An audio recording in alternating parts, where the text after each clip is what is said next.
Are games being ruined by angry fanboys? Let's find out. Whether you scrutinize the plot of Doctor Who, have a huge crush on Justin Bieber, or cosplay as a demigoddess with a giant sword from Final Fantasy, there are plenty of reasons why people become fans. It gives you a sense of belonging to a community. You feel like you're a part of something bigger than yourself, and it gives the internet plenty of amazing Amy Rose fan art, like this. Or this, but definitely not this. And to date myself, before the internet, it was hard for fans to connect and almost impossible to reach out to creators. There was IRC and message boards. Before that, there were conventions and zines, but it's nothing like the way it is today. Today, fandom has become radically democratized as fans move from being purely consumers to participators, as anyone who's been following Daniel Bryan can tell you. Yes! Yeah! Sorry. And while fandoms can be amazing and exciting, they can get really ugly really fast. I'm talking about fanboy and fangirl rage. And lately it seems like it's been getting worse. Fans hated the ending of Mass Effect 3 so much that they demanded it be changed. The fact that there's no closure for any of the relationships is insulting. One guy even filed a lawsuit with the Federal Trade Commission, which is nuts. I mean, I hated the ending of the 3rd season of The Killing, but you don't see me lawyering up yet. Oh, hello. Online mobs attacked a community manager at Concept for even proposing a female version of their main character. And Phil Fish, who was already buried in hate, canceled Fez 2 because one guy called him a f***ing hipster. You can't have it both ways. You're successful game designers. Hurrah, good for you f***ing hipsters. That's harsh. I mean, I live in Williamsburg. It still stings. The vitriol takes its toll on designers, as seen in anonymous confessions like this one. I help make video games and I'm sick of the hatred from gamers.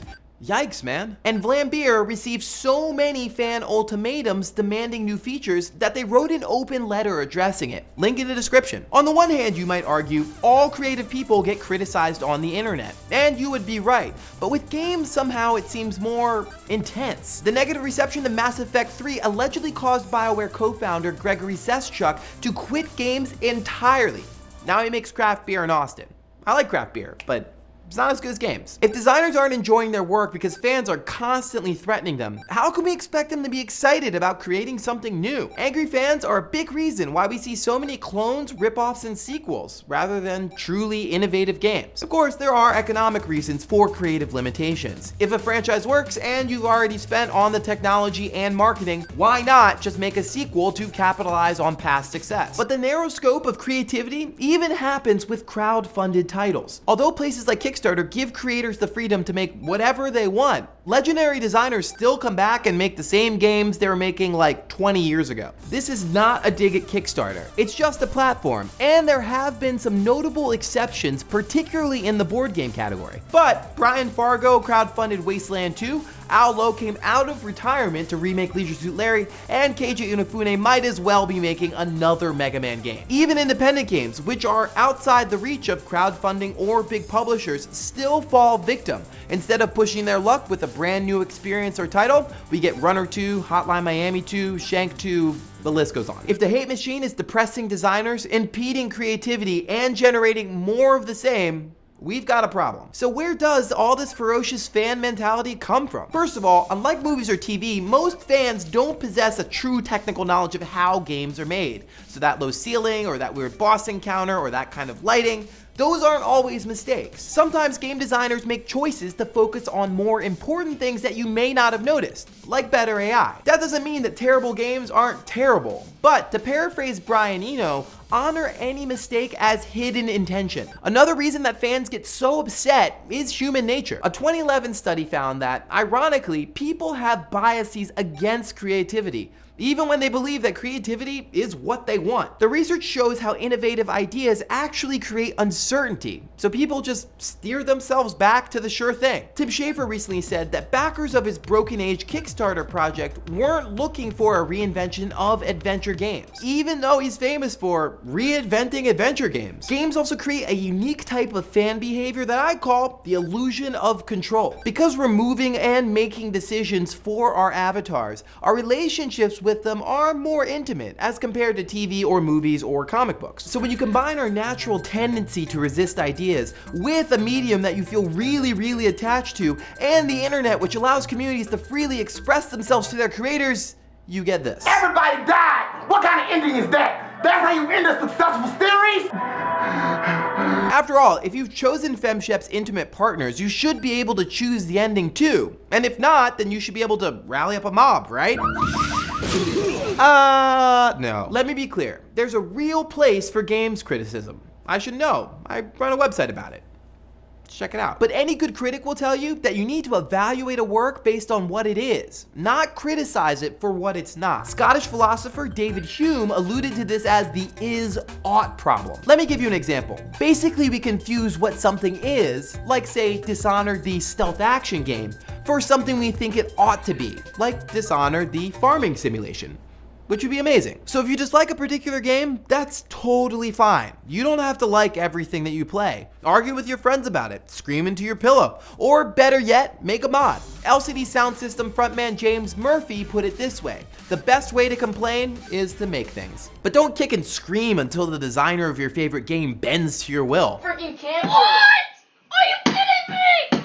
While that might work in the short term, it's stifling innovation in the long term. So in an ideal world, how should we act? Fan studies expert Henry Jenkins says we need to establish a new moral economy. In his words, that's the social expectations, emotional investments, and cultural transactions which create a shared understanding between all participants in a given economic exchange. We live in an era of flux with the participatory nature of the internet, but new times call for a new contract between creators and fans. Think about it this way: we should support our favorite creators for how they create, not always for what they create. In film, you might be a fan of Catherine Bigelow or Quentin Tarantino, but that doesn't mean that you expect them to make 10 sequels to Point Break or Pulp Fiction, because if you did, you wouldn't get to see The Hurt Locker or Kill Bill. It's important that we give game designers the exact same latitude. And sure, no creative person bats 1,000. And yes, game designers should listen to their fans when something's not working. But if we allow designers the freedom to experiment in their own way, then we'll end up with the next Katamari Damacy or Minecraft, instead of sequel after sequel after sequel. So what do you think? Are angry fans ruining games? And what can we do about it? Hash it out in the comments, and if you like what you saw, please subscribe. I'll see you next week.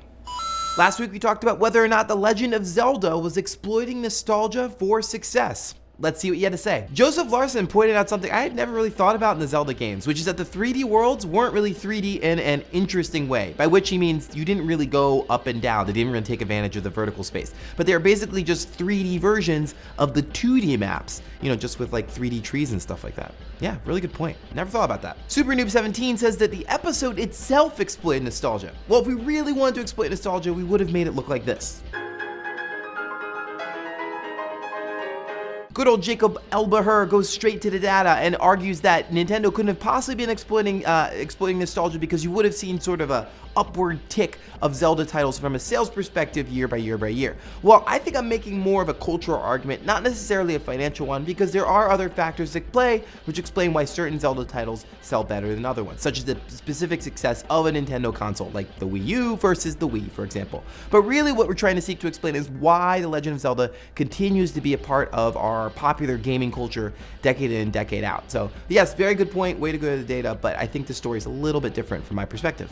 Joshua Hagerman and others argue that they were immune to the lure of nostalgia because they played The Legend of Zelda as an adult. That very well is true. There are lots of people who only play The Legend of Zelda as an adult. But ostensibly, many of you will have kids someday, and you'll introduce them to The Legend of Zelda, which will then continue that cycle until the end of time. John Owen argues that Shigeru Miyamoto unearths certain portions of our adolescence that maybe other game designers don't. I think that that's a really good point and sort of explains the enduring legacy of Miyamoto, how he's able to tap into these kind of like primal impulses of what kids like and then continue those on through the generations. Yeah, I really think that's what makes him one of the world's greatest game designers. Good point. Taekwondo Boy 863 says that I don't make videos as well as the other guy. Which other guy?